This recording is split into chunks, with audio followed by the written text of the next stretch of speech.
mynews.studio. One signature could reshape the fate of our world's oceans. The High Seas Treaty. Could this finally be the turning point? Today's date is June 12, 2025. At the UN Ocean Conference, 18 more countries have just ratified the High Seas Treaty. That brings us to 49 in total, just 11 away from the 60 needed to make it binding international law. Why does this matter so much right now? For a long time, the high seas, those international waters outside any nation's control, have existed in a legal gray area. They make up about 2/3 of the ocean. That's more than 230 million square kilometers, without coordinated rules to tackle overfishing, pollution, or mining. But why did it take so long, almost 20 years, to get to this stage? It's really about the scale of what's at stake. These waters play a huge role in climate regulation and feed billions, but there's been resistance from industries, fishing, shipping, and more recently, deep-sea mining.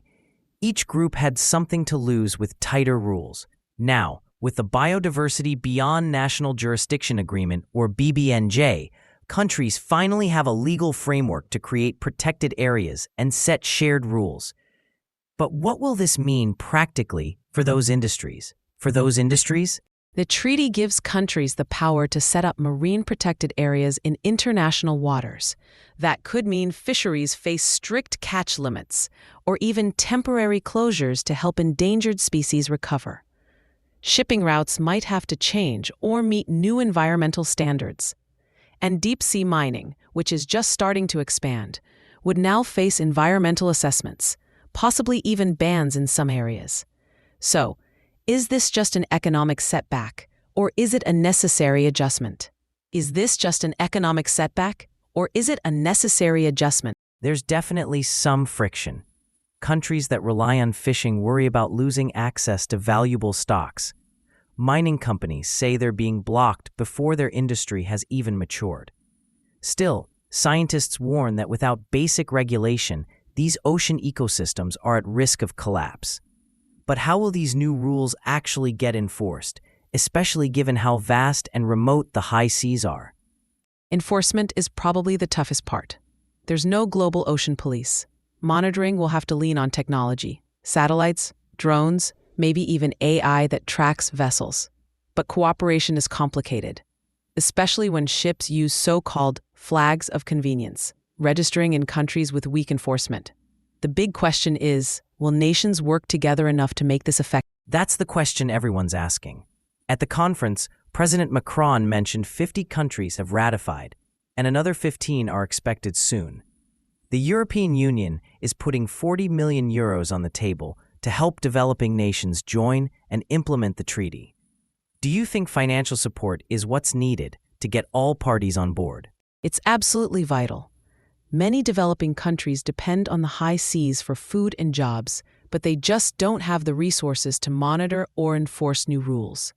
The EU's financial pledge, along with other support efforts, is aimed at helping these nations take part fully. So, what's the next step?